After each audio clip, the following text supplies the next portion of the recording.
Hello. Thank you for taking time out of your schedule to talk with me. Really, really enjoyed this film. I think I'm not exaggerating when I say it's probably one of the funniest coming of age movies I've seen in a good minute. Good. Wow, But thank you so much. yeah, thank you. So I do want to start with a question for Ben. You've been collecting franchises almost like they're Infinity Stones at this point. Yeah. What's drawing you to continue making great indie projects like Brian? Um, I mean, at the end of the day, I said this to myself when like started drama school. Before was working on anything, I said what I want to do, my goal is to make really good things with really good people. And so I don't care if it's a franchise or not. I don't, what I saw in the script was like quality and like a genuine opportunity to make something special. And then when I talked to Will, we were very much on the same page about the kind of movie that we wanted to make. And Bill is one of the goats of all time. Um, so it was a no-brainer. And like getting paid for it's kind of a bonus, honestly. You got paid? Yeah, what? Yeah, and to bring Mr. Macy in, I'm going to use last names just for clarity. The two of you have such a natural lived-in rapport. How did you go about building this? Kind of made it up. I was only there one day, so Yeah. Ben's an easy guy to know. The scenes were familiar. I was 16, 17 once. It wasn't this century, but I remember it vaguely. Um, and um, I don't know, it was in the writing. Yeah, absolutely. And your role on paper is, very serious on paper, like in theory, but you bring a lot of levity and charm to it. So how did you go about finding this balance? And then if you want to add your perspective as a writer to that character as well. Well, uh, both Brian and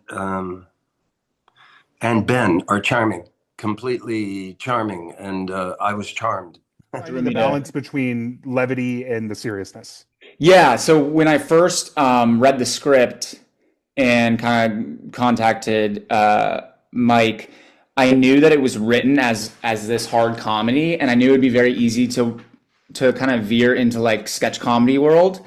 And so it was really important for me to kind of like bring it down a little bit and like have these softer moments that kind of like balance this outrageousness that's often evident. And so, yeah, that was just like a goal of mine from the beginning was just to really make sure that we're being authentic and honest. And, um, I think that's what drew me to Ben was just like he's so authentic in his acting. So I think it's he was the perfect guy for that. And obviously Bill is a goat, as Ben said, so he brought that as well.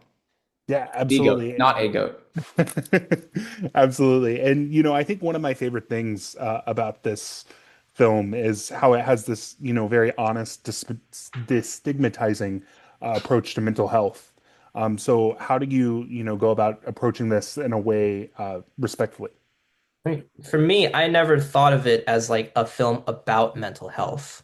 I saw it as a film about a kid growing up and all of the challenges that come with that. One of which is his mental health. But really, it's actually really more about a story about self-acceptance, right? It's like Hmm. the story that it's not a story about a kid with a mental health problem who learns who cures himself of it, by going to the therapist. It's a kid who with mental health problems that learns that he can live with them. He learns to live with them, and he learns that he can actually find some power in them too. And that comes from talking to the people in his life and like looking at himself in a different, more, generous, introspective way. So, like, to me, like, part of the secret is to not like put too much focus on it. It's an aspect of his Hmm. humanity, it's an aspect of his life, but it's not about that. Yeah, for sure. Do either of you have anything to add? Yeah, I would agree. A lot of people bring up kind of the mental health aspects, which is, that's valid. But I always viewed it the same way. I viewed it as like just a coming of age story about a kid trying to find out who he is, and what life is, and trying to find his way through adolescence. And yeah, he does have this, this issue and these problems, but we kind of kept it purposefully vague, because we wanted people to be able to connect with it, and we don't want to get into the nitty gritty of diagnoses. So I think, I think it's kind of less of a movie about specific mental health issues, and more just about growing up and being a kid and finding yourself. Yeah, absolutely. And I think that this film, uh, obviously, there's like this great tradition of the high school comedy. Where do you think that Brian, and where do you hope that Brian fits within that canon? Oh gosh. At the top. At the very top. Yeah, no, I mean, I look up to so many directors and filmmakers that made high school films. I love, obviously Breakfast Club, anything John Hughes. I love Judd Apatow and Superbad and Napoleon Dynamite. I grew up on that stuff. So if it could be like 1/100th of there, then I'd be happy. But yeah. Yeah. Do either of you have anything to add?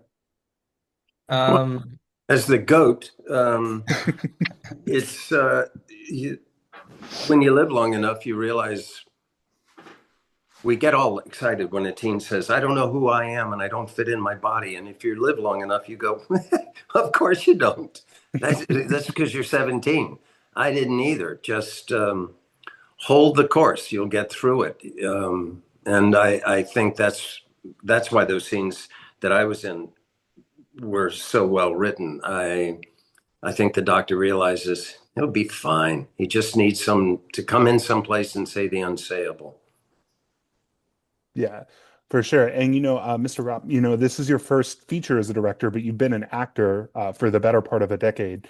So what did you take from your career as an actor that you brought to your work as a filmmaker? And is this something like you've always been building towards, or is it just something that you found the opportunity and you decided to take it?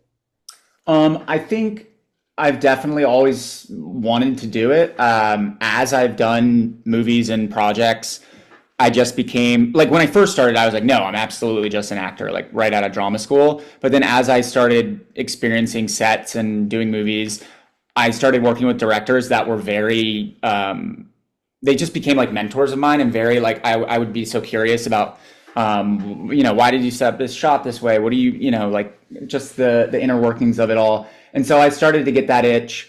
And I think as an actor, I don't know. I mean, Ben and Bill probably, I probably sometimes slip into like trying to explain something like how an actor would do it, like, in glorified terms, like a line reading. But like, that was my biggest thing that I had to stay away from, was going to Ben and being like, just like this. So that was like really, and I think Ben taught me a lot by the end, where like, I don't need to do that. I think that sometimes Ben and I would have a rapport where it would be a very brief conversation or a very brief note, but like we were just totally on the same page.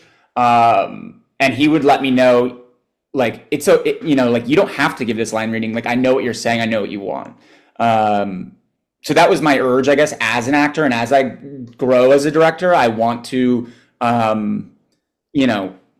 obviously stay away from the line readings as much as possible. But yeah, it was definitely a learning process.